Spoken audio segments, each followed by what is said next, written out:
I was working 2 jobs as a bartender and stacking shelves in the airport. Didn't really have much direction. Well, at the time, it was like £15 an hour, and like it made me very comfortable. I got into a terrible sleep schedule and stuff, and I was just like going to bed at 4 AM, going out drinking every single day, getting on it as uni students do. I've tried all the side hustles, I'll be honest. You know, I've tried trading, I've tried Amazon FBA, I've tried drop shipping, I've tried all of that kind of thing, and none of them really worked. You know, if I hadn't have taken that step and just kind of like, even when I took it, I thought, this is the wrong decision. Like, I don't know why I'm paying someone to do this. But if I hadn't done that, I would never be where I am today. What sort of results have you actually been making? So last month, cash collected probably around 100K. Yes, JJ, how are we doing? All right, bro, all right. Yeah, thanks for doing this little interview today. Anytime. Gassed to have you here. But yeah, before we get into everything, just tell the people a little bit about yourself, what you were doing before setting, job you were doing. Yeah, so just a quick rundown.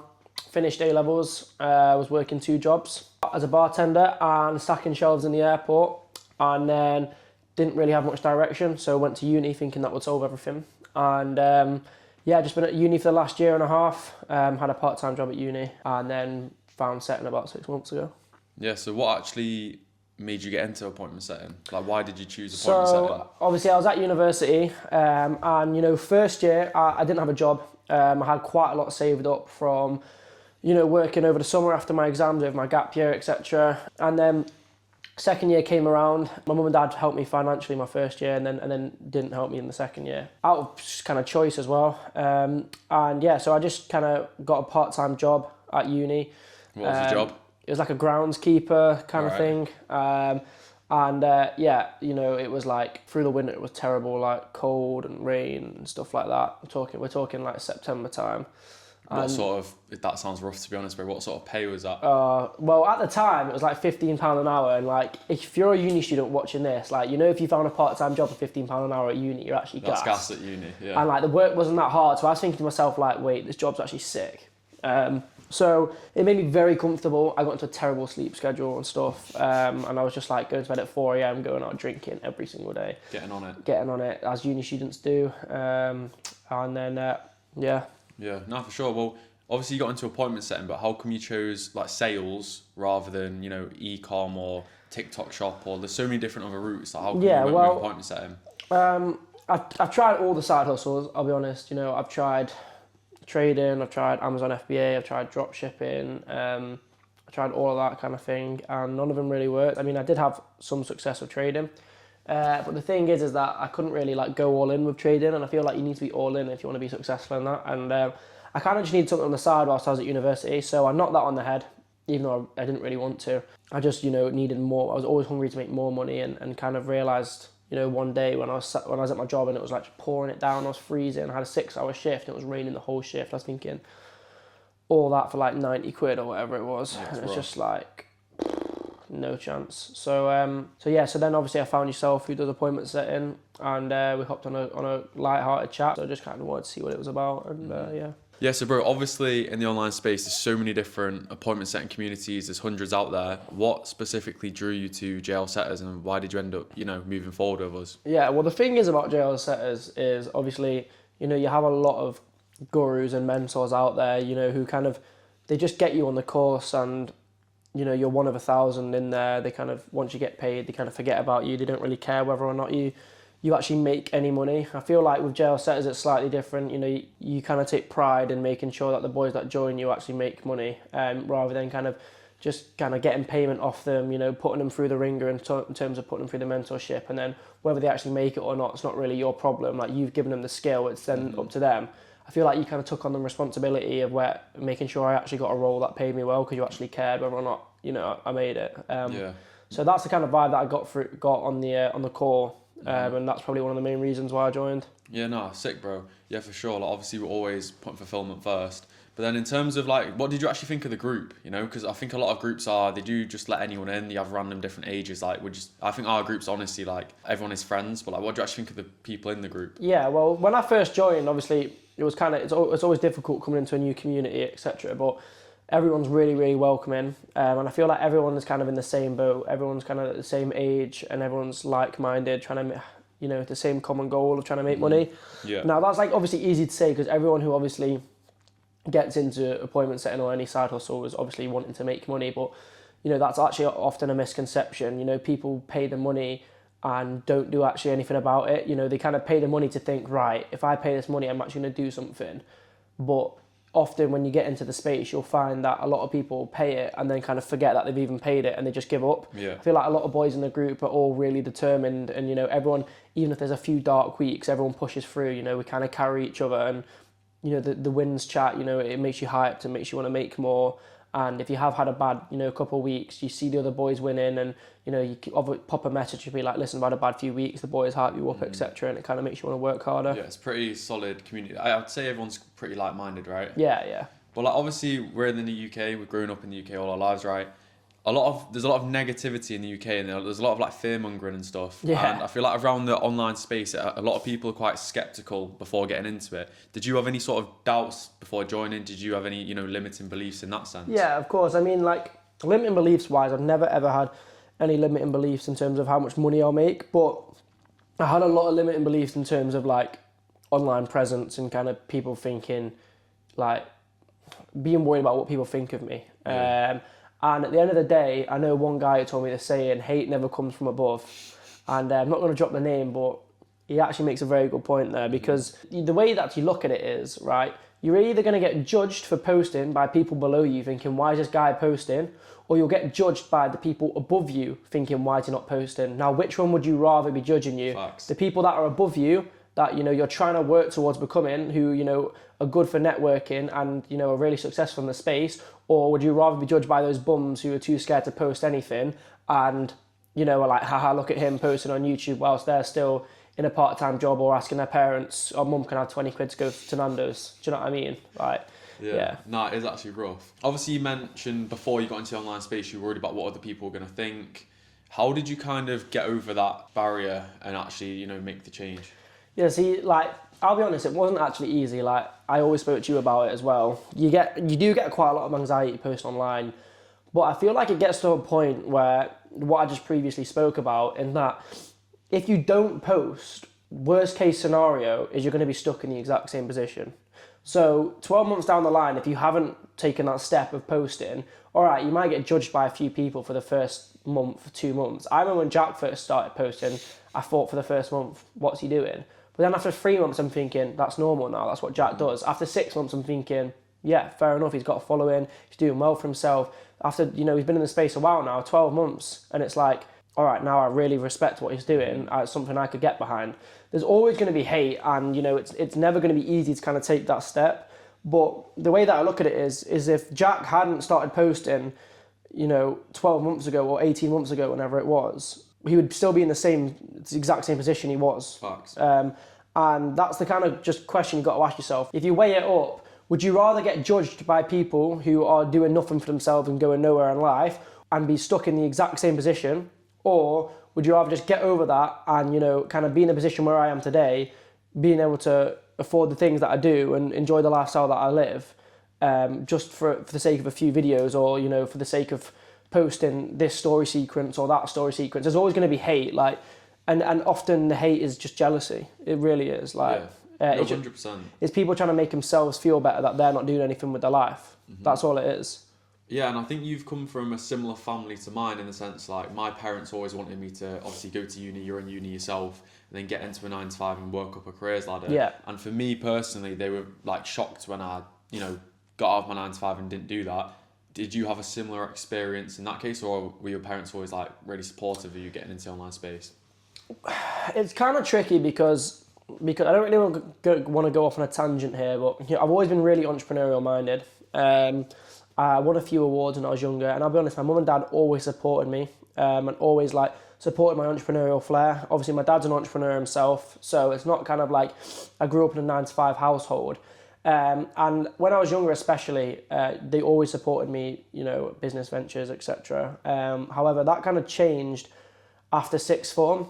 And, you know, I kind of had a year to kind of do something with my life, my gap year, and I chose to waste 6 months of it in a degree apprenticeship. Mm-hmm. And then I came out and did nothing for the next 6 months. And I think that kind of changed my mum's perspective of the person that I am, even though I know in my head I was the same person I was when I was younger. Yeah. So because I did nothing with those 6 months and I kind of just worked as a bartender and stacking shelves, my mum was like, you need to go to uni, you need to get a degree, you need to go.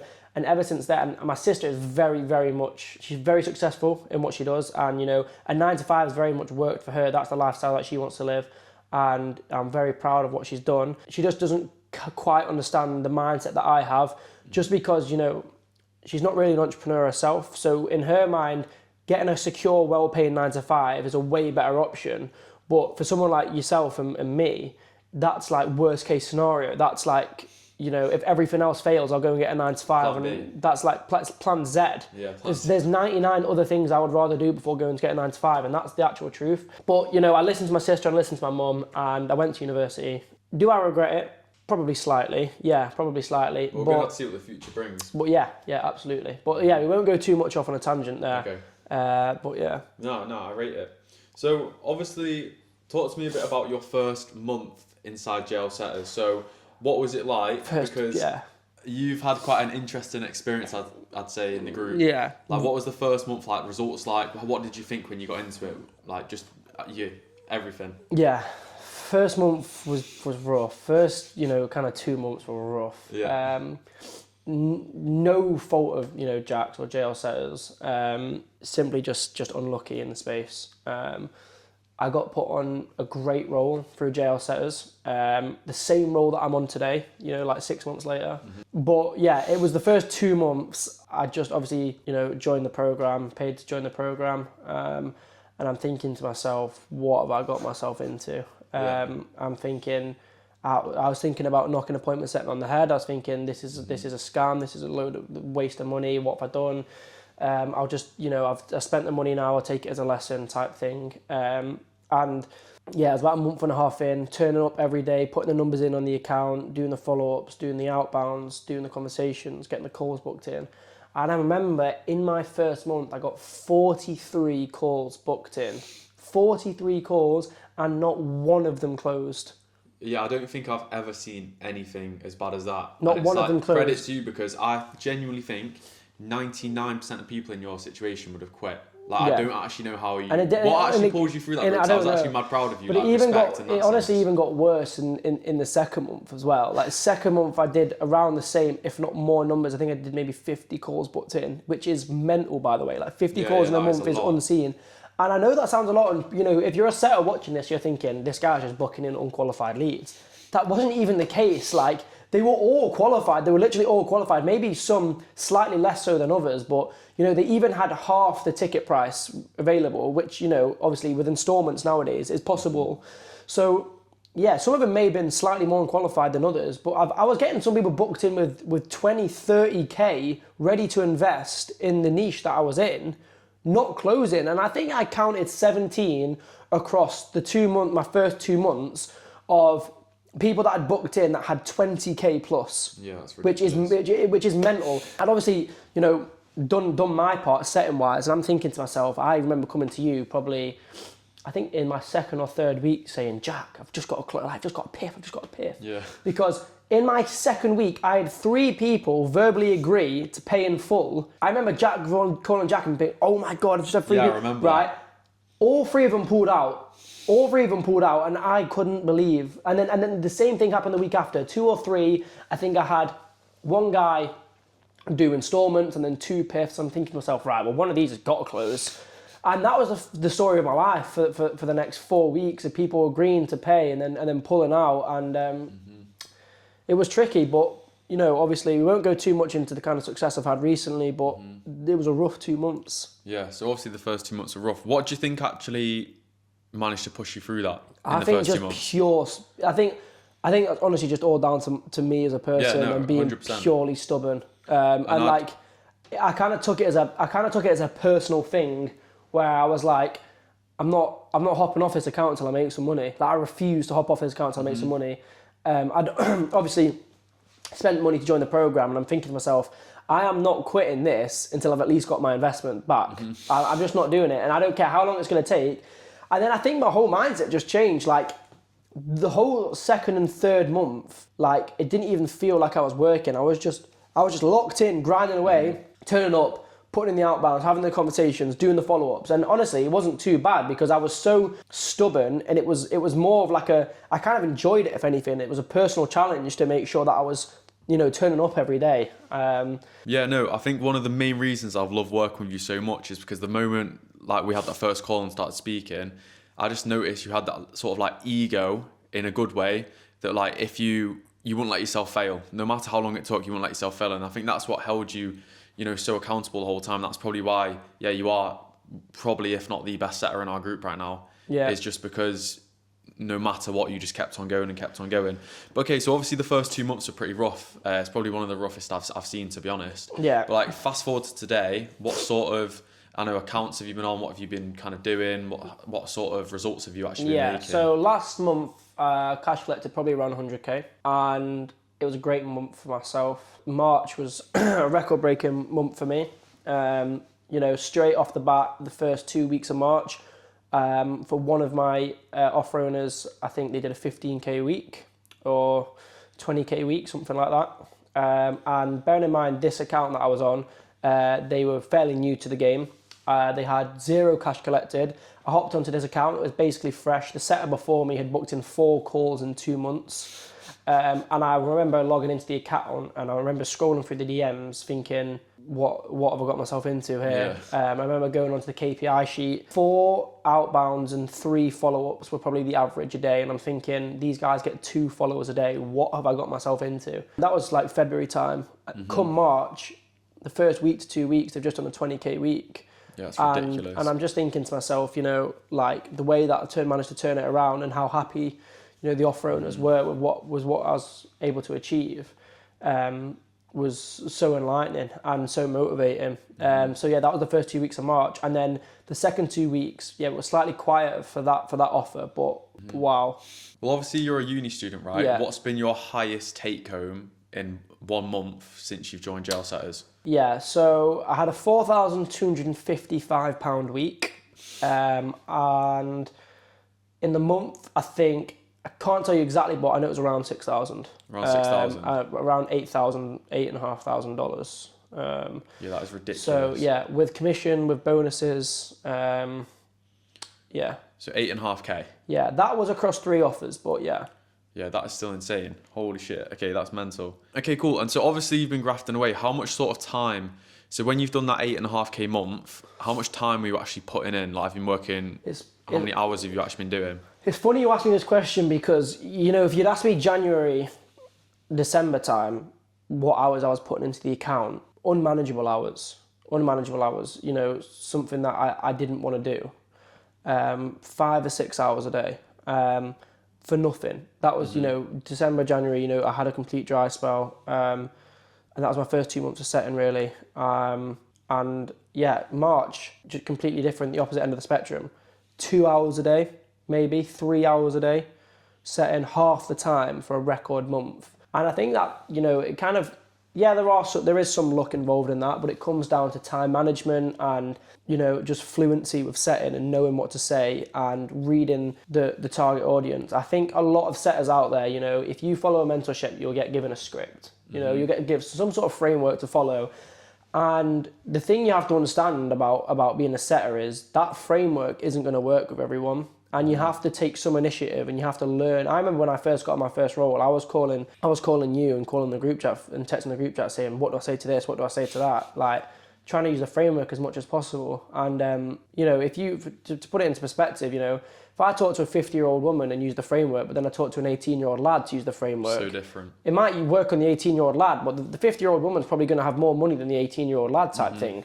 Yeah. So you've got to just be able to kind of read the room. And I think that's what I kind of got good at. And I just got really fluent with setting, and it's kind of like its own language in a way. You've got to know how to word things, you've got to know what to say, and that does take time, but obviously by the time I got to March, I feel like I'd been in the game long enough, and that's probably why I had such a good month with such little hours.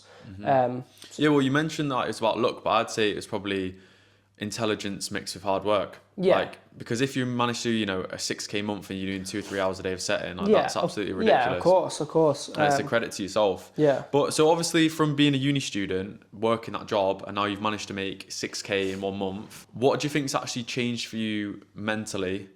And how do you think you've grown as a person since joining, obviously, the community and with the boys? How do you think you've mentally, To be honest, changed? if anything, I'm more hungry. And if someone had said to me when I was working as a groundskeeper, £15 an hour, 6K a month for 2 hours, 3 hours work a day. Like I said at the start of the video, I did 6 hours in the rain for £90, right? Or I did 2 hours a day for 6K a month. And Yeah, that's ridiculous. you would expect my mindset to kind of be like, oh, well, I can chill out now. I can do. But if anything, I'm even more hungry than I already was. And why not 10K a month? Why not 20K a month? And it's mental. I mean, the thing is, I feel like maybe I slightly lost my value of money. I'll always have that. But the thing is, as a uni student, right, you watch every pound you spend. You check your bank account before you go to the pub, before you go to the shop, before you get an Uber, whatever it is. And I was so used to living that kind of life for so long. Now it's like money is so easy to make in the online space. It's ridiculous. Like I remember, I had £1,000 day literally the other day again, and I kind of text you. You were like, "How have you got on today?" And I didn't even mention. Wasn't even a crazy I didn't reaction. even mention it to you because it's not even that. It's not even. I don't feel anything anymore for money like that. Like I would need a £5,000 day to be like, all right, not bad. Like if I can do it in a week, why can't I do it in a day? Yeah. Like it's not that special. And I think that's just what's important in getting yourself involved in an online space, being surrounded by other people who make just as much money. It becomes a norm, it pushes you, it sets the benchmark. At university, the benchmark is to get a part-time job and, go out drinking. If you join an online space with like-minded people, the benchmark is a 5K week. I know all the other boys in the setting group chat are chasing that. They're chasing that 5K week. No, I don't know if anyone will do it, but they certainly are going to try. 100%. And that's why it's important getting involved in something like this. Yeah. So what would you say to someone who is currently looking into the online space, but they might be on the fence about joining Jail Setters? What I would say is, right, number one, honestly, go and do your research. I encourage you to go and do your research and look elsewhere because, I did the same thing and I tried all of the side hustles. Now, you can go and do that. It's going to be a waste of a few months, but you can go and do it because you're going to end up in the exact same space, which is back talking to Jack about appointment setting. You could go and waste 3 months of your life trying to learn trading, trying to learn drop shipping, whatever it is, for you to only end up back on a call with Jack and be like, right, when I get to start with appointment setting. So by all means, go and do your research, go and find out what's out there. You can even go and talk to other people who are offering a similar service, but you're not going to find a community that is as strong as ours, that's as supportive as ours. Everyone will be in it for themselves, which, I feel like everyone has each other's back. Yeah. And the thing is, if you're like me and you're sat there with a little bit of an ego, thinking, why am I paying someone to learn how to do appointment setting when I could just go and learn it? Go and do that. Go and learn appointment setting for the next 3 months, and I promise you'll be in the exact same position as you were on the call with Jack. You're going to have no offers, you're going to probably have limited knowledge, you're not going to know anyone in the space. It's often not what you know, but who you know in this space. So even if you're thinking to yourself, all right, well, I can go and learn appointment setting on my own. Well, you can't learn Jack's network and you can't learn the people that he knows. You can't learn how to, discover the roles and the offer owners and build that trust in those relationships. So to be honest, you can't really put a price on that. And I think for me, it was really, really difficult paying someone money to learn something. Everything's always come extremely quickly to me. Yeah. I've always learned side hustles on my own, trading, drop shipping, whatever it was. I always learned it on my own. And to pay someone for something was really difficult for me. But, I've 10x'd, I've 15x'd that investment now. And, if I hadn't have taken that step and just kind of even when I took it, I thought, this is the wrong decision. I don't know why I'm paying someone to do this. But if I hadn't done that, I would never be where I am today. And 13 months thinking, even if I don't make any money, I'm happy to have paid the money to give me that fire in my belly that I've discovered through getting in the online space and kind of giving me a kick up the arse, if nothing else. And, since then, everything monetary-wise has followed in terms of getting my investment back. And now it's just all right, it seemed like a shit ton of money at the time. I remember using all my student loan on that and saying to Jack, well, it's going to have to work. I put myself in a sink or swim situation. Yeah, you actually did. I got my first student loan for the year, 1.6k, and I spent most of it, or if not, yeah, most of it on the mentorship. And I remember looking at my bank account thinking, right, well, my rent's $750 a month, and I've also got to eat.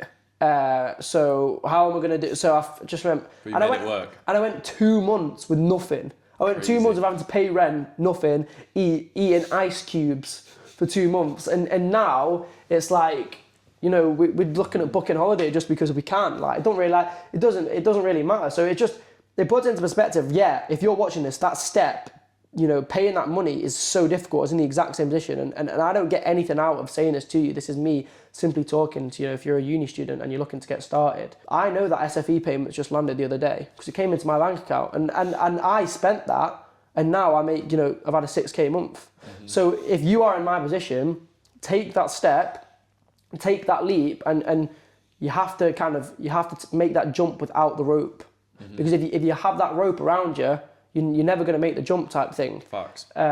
And yeah, that's just the biggest piece of advice I can give, is that you have to let go, and you have to just kind of, you know, the results speak for themselves. You know, there's a lot of con artists, and just in the online space, not to do with appointment setting, but just in the online space. Yeah. And Jack's been to uni, I've been to uni, the boys in the group, some of them are at uni, some of them had a 9 to 5, and, you know, everyone's had the same results, everyone's been successful, and it often just comes down to your work ethic and how hard you want to work and how disciplined you want to be. So if you are, you know, early 20s, teens, and you think you have a hard and strong work ethic and you be disciplined, there's no better side hustle to turn up to, especially if you're wanting quick results as well.